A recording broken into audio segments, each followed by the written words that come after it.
Hey everybody, it's Kyle. You know, I frequently I'm actually stuck in traffic, so I thought I'd do something productive.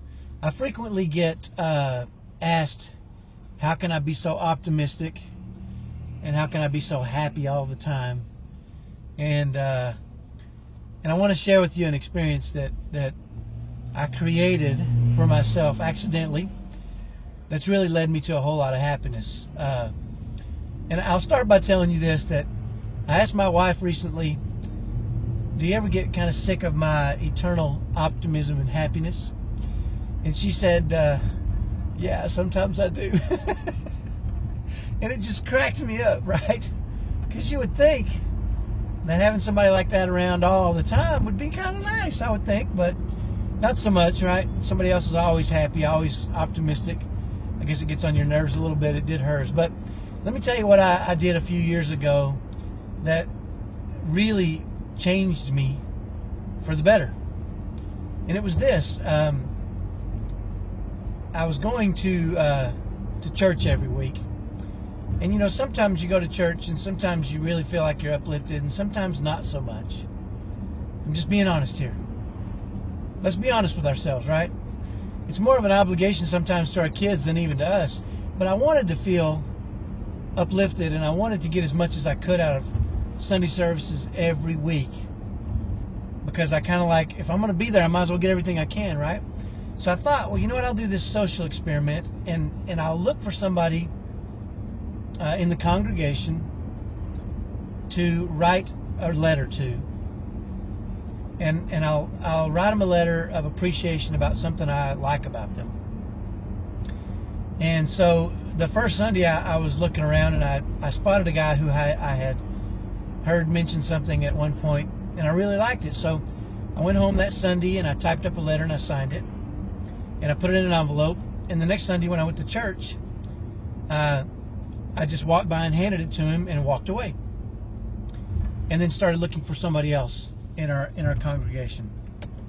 And every week I did that, and it was interesting the reactions I got from a lot of the people in the congregation. You know, first of all, that's pretty unusual. And when I first handed it to them, they're like, what is this? I'm like, just read it later. And if it was a guy, I'd open up his jacket pocket and stick it in there and give him a pat on the shoulder or whatever. And I had multiple people the following week come up to me almost with tears in their eyes and say, thank you so much. And it affected me, because I was just telling them I liked them or appreciated something about them, something simple. It didn't have to be dramatic. I just wanted to see really if I could, with very little effort, impact somebody's life on a consistent basis. But what ended up happening to me was pretty powerful, because I started to look for and see so much good in so many people. You know, there was weeks where I couldn't decide over 5 people, so I would write 5 letters.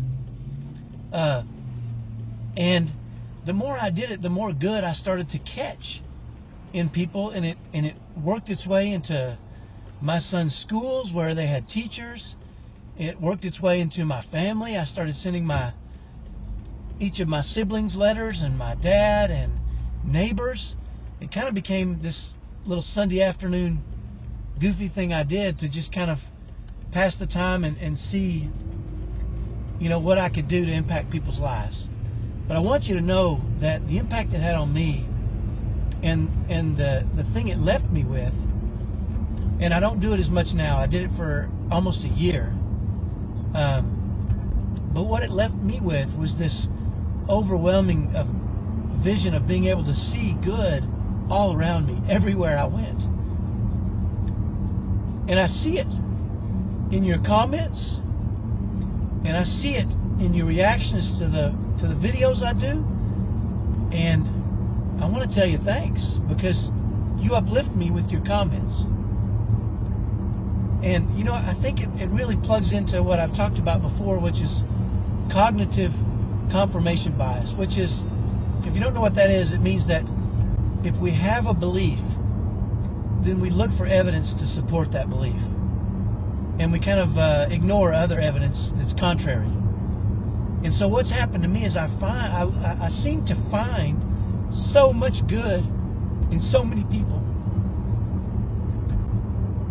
So I want to challenge you to try it.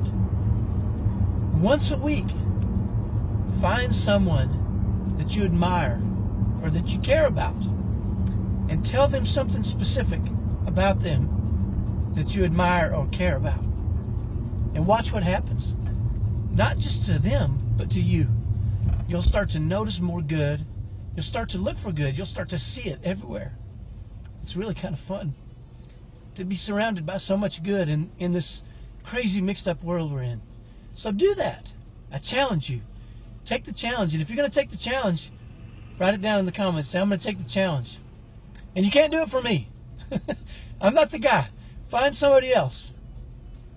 Send them a heartfelt message about how they've changed your life or affected you or something you love about them. Do it. Let me know how it goes. I'm excited to see how it goes for you. Talk to you later. Bye-bye.